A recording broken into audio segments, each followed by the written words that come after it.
আসসালামু আলাইকুম। আজ আপনাদের জন্য মজাদার এক ডেজার্ট রেসিপি নিয়ে এসেছি, যা খেতে অসম্ভব মজার। আর এই ডেজার্ট রেসিপিটা আপনারা যে কোনো অকেশন বা ঈদের মধ্যে তৈরি করে খেতে পারেন। চলুন কথা না বাড়িয়ে কীভাবে আমি এই ডেজার্ট রেসিপিটা তৈরি করেছি দেখে নেওয়া যাক। এখানে আমি লম্বা সময় এক প্লেট পুরোটাই নিয়ে নিয়েছি, ভালোভাবে ভেঙে নিলাম। তারপর আমি চুলাতে হাঁড়ি বসিয়ে দিয়েছি, তার মধ্যে 2 টেবিল চামচের মধ্যে ঘি দিয়ে দিলাম। এর মধ্যে আমি যে সেমাইটা ভেঙে রেখেছিলাম সেটা দিয়ে দিলাম, দিয়ে ভালোভাবে এটাকে ভেজে নেব। ভাজা হয়ে গেলে এর মধ্যে আমি চিনি দিয়ে দেব, হাফ কাপের মতো। মিষ্টিটা আপনারা বুঝে দেবেন যে যেরকম মিষ্টি খান। এখন আমি এখানে কাঠবাদাম কুচি করে দিয়ে দিয়েছি, আপনারা যে কোনো বাদাম দিতে পারেন। এবং হাফ কাপের মতন পানি দিয়ে এটাকে আস্তে আস্তে মিশিয়ে নেব, যতক্ষণ চিনিটা না গলে যায়, একটু আঠালো ভাব না হয় ততক্ষণ পর্যন্ত নেড়ে চেড়ে এটাকে আঠালো করে নেব। হয়ে গেছে আমার সেমাইটা। এখন আমি অন্য একটা পাত্রে লিকুইড দুধ দিয়ে দিলাম, এর মধ্যে দিয়ে দিলাম চিনি, তারপর দিয়ে দিলাম এর মধ্যে কাস্টার্ড পাউডার। আমি আগে দুধ দিয়ে গুলিয়ে রেখেছিলাম, সেটা দিয়ে দিলাম। দিয়ে ভালোভাবে অনবরত নাড়তে হবে যতক্ষণ পর্যন্ত এটা ঘন না হয়ে আসে।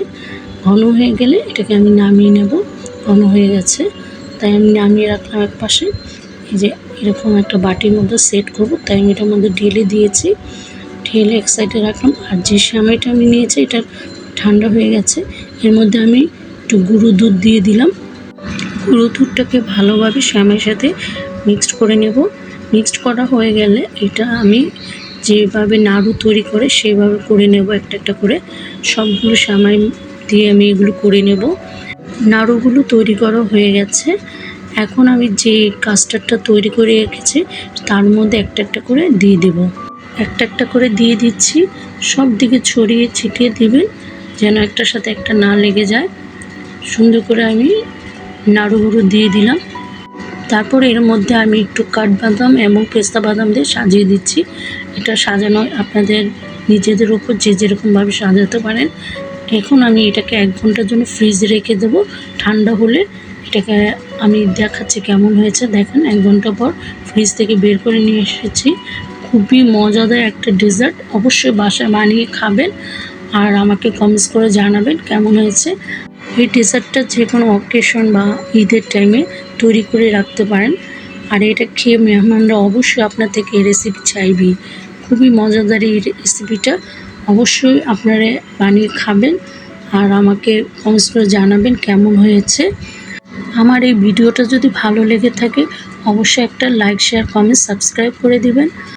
আর এই রেসিপির নামটা আমি দিয়েছি সেমাই কাস্টার্ড নাড়ু। নামটা কেমন হয়েছে বলুন তো?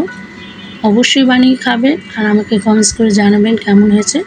আজ এই পর্যন্ত, সবাই ভালো থাকেন, সুস্থ থাকেন। আল্লাহ হাফেজ।